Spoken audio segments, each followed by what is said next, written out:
Média. Podcast. Média. Podcast.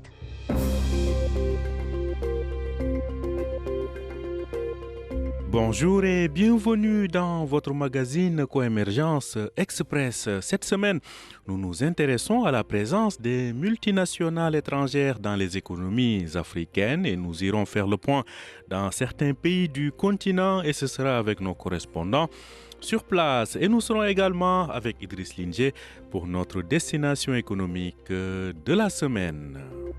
Je vous le disais à l'instant, nous nous intéressons cette semaine à la présence des multinationales dans les économies africaines. Ces multinationales sont-elles des concurrentes ou facilitent-elles le transfert de technologies dans ces économies? Mettons le cap sur Dakar pour savoir ce qu'il en est dans cette correspondance de Sirmi Boukaka. Au Sénégal comme ailleurs, ces entreprises africaines, européennes, asiatiques ou américaines investissent et créent des emplois. Des sociétés comme Dangote Cement, Tidiari Wafa Bank ou Total Energy sont présentes au Sénégal, au Nigeria, au Congo-Brazzaville et dans d'autres pays africains. Certaines, comme Eiffage, investissent dans les infrastructures locales et contribuent directement au développement du pays. Ces multinationales sont aussi des employeurs importants. Les emplois qu'elles offrent proposent souvent des salaires plus élevés que la moyenne locale. Elles transmettent aussi technologie et compétences à la main-d'œuvre locale, améliorant productivité et compétitivité.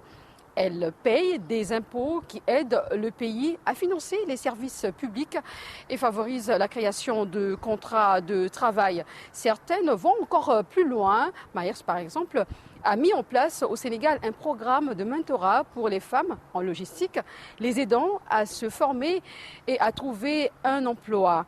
Bien sûr, ces capitaux étrangers stimulent la croissance, mais tout n'est pas parfait. Une partie des bénéfices est rapatriée vers le pays d'origine et certaines petites structures locales, commerces de détail comme les restaurants, services de transport ou artisans, subissent parfois la concurrence. Enfin, selon le rapport sur l'investissement dans le monde publié par la Conférence des Nations Unies sur le commerce et le développement, environ 205 000 emplois ont été créés en Afrique en 2024 grâce aux investissements étrangers, mais la baisse d'environ 38% des investissements directs étrangers en 2025 pourrait freiner fortement la création de nouveaux emplois liés aux multinationales. Sirmi Boukaka pour Média Dakar, Sénégal. Merci à vous, Sirmi Boukaka, correspondante de Média à Dakar. Et à présent, cap sur Abidjan, en Côte d'Ivoire, pour savoir ce qu'il en est dans ce pays. Première économie de l'UEMOA, l'Union économique et monétaire ouest-africaine. Et c'est avec Zainab Dosso. En Côte d'Ivoire, les multinationales occupent une place centrale dans l'économie nationale, présentes dans l'agro-industrie, l'énergie, les mines, les télécommunications, la banque ou encore la grande distribution. Elles sont aujourd'hui des acteurs clés du développement. D'abord, leur présence renforce fortement les investissements directs étrangers, les IDE. En 2024, la Côte d'Ivoire a attiré environ 3,5 à 4 milliards de dollars d'IDE, faisant du pays l'une des premières destinations en Afrique de l'Ouest. Les multinationales contribuent aussi à la création de richesses. Le secteur privé, dominé en partie par ces firmes étrangères, représente plus de 80% du PIB ivoirien.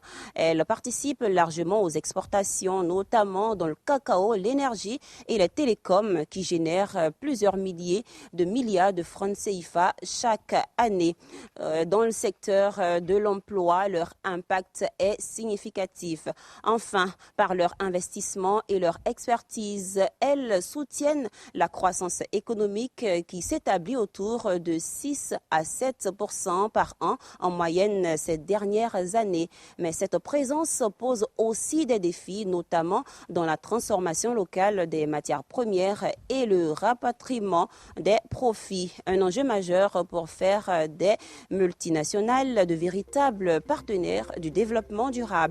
Merci à vous, Zainab Dosso. Et à présent, La destination éco de la semaine avec Idriss Lingé et nous prenons la direction de l'Afrique centrale, plus précisément au Cameroun.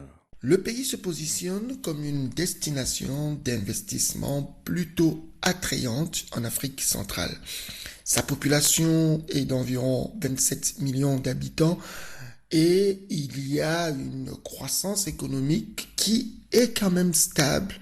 En plus, le pays offre un environnement qui est propice aux affaires. Au Cameroun, les gens aiment consommer, les gens aiment l'innovation, les gens aiment entreprendre.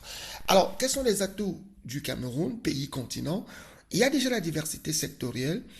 L'économie camerounaise est soutenue par une variété de secteurs, même si actuellement, le secteur pétrolier est celui qui supporte la majorité des revenus en devises. Mais nous avons toujours des secteurs comme l'agriculture, l'industrie, les services qui offrent de multiples opportunités d'investissement. D'ailleurs, dans les services, les Camerounais sont de plus en plus en quête d'une grande qualité de service et cela donne de l'opportunité pour venir être compétitif.